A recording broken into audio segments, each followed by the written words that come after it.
Hey, what's up, everybody? It is I, TJ, co-host of the Now Mind You podcast, back again with a new review of the latest chapter of Tokyo Avengers, of course, by Kenwa Kui.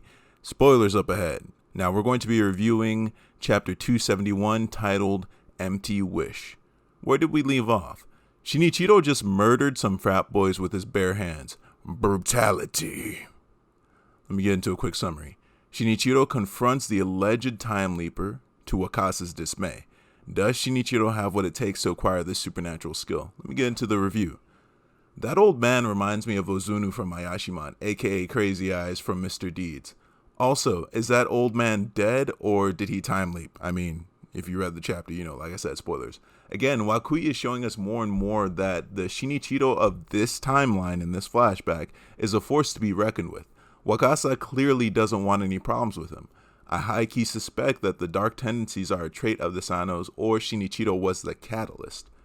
I wanted these powers so much that I got it by killing the person in front of me. Let's talk about this for a bit. First of all, he reminds me of the demon in Ranking of Kings that comes out of King Boss's dead body early on in the series, and that we see later on if you watch Ranking of Kings. I'm sorry for the spoiler. So time limping definitely seems like a curse.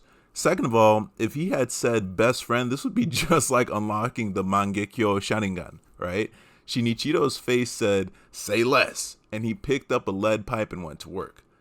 Just like me, you chose to kill. Amidst laughs, but I don't know why that gave me a biblical Cain vibe, right? Cain and Abel, you know, first murder story in the Bible or whatever. But it did give me that vibe. Yeah, definitely a curse. Curse you, right?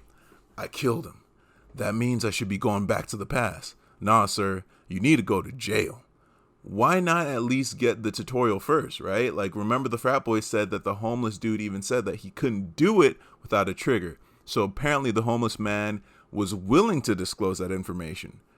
We can say that Shinichiro is determined, man. Jesus. On the anniversary of Mikey's accident, that's what we kind of cut to, Shinichiro accidentally time leaps by, trigger warning, jumping off a bridge. The last thing he thought about, though, was going back to the day of the accident.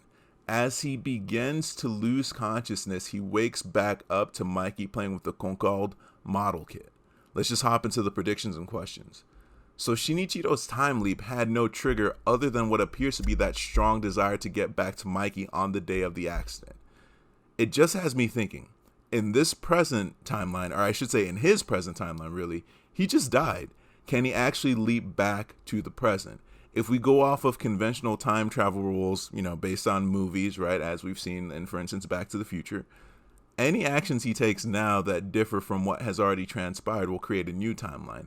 Maybe that's the timeline that chapter 1 of this series starts in, where we presume that Shinichiro is dead, based on what we learn later on in this series, right? The birthday surprise gone wrong incident.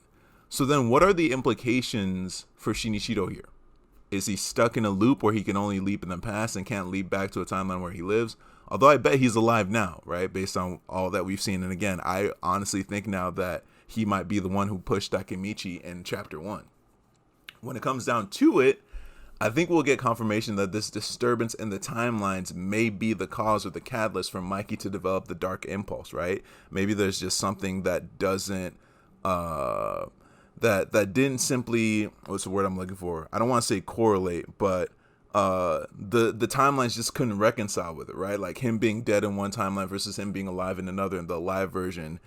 Maybe that's the dark tendencies. But then we're also seeing, like, Shinichiro has it as well.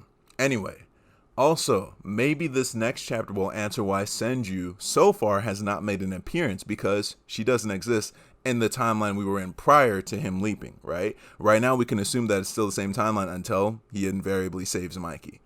All in all, it wasn't the chapter I wanted per se. I would have liked more explanation around the actual leap, but we did get that first leap.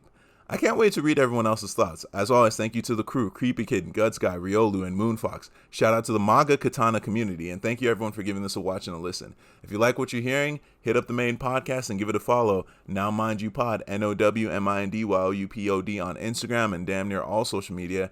and just look up Now Mind You Podcast on all your distribution platforms. If you like what I'm doing, hit me up. Tuss4Skate, TUSS _4_SKATE on Instagram. Peace.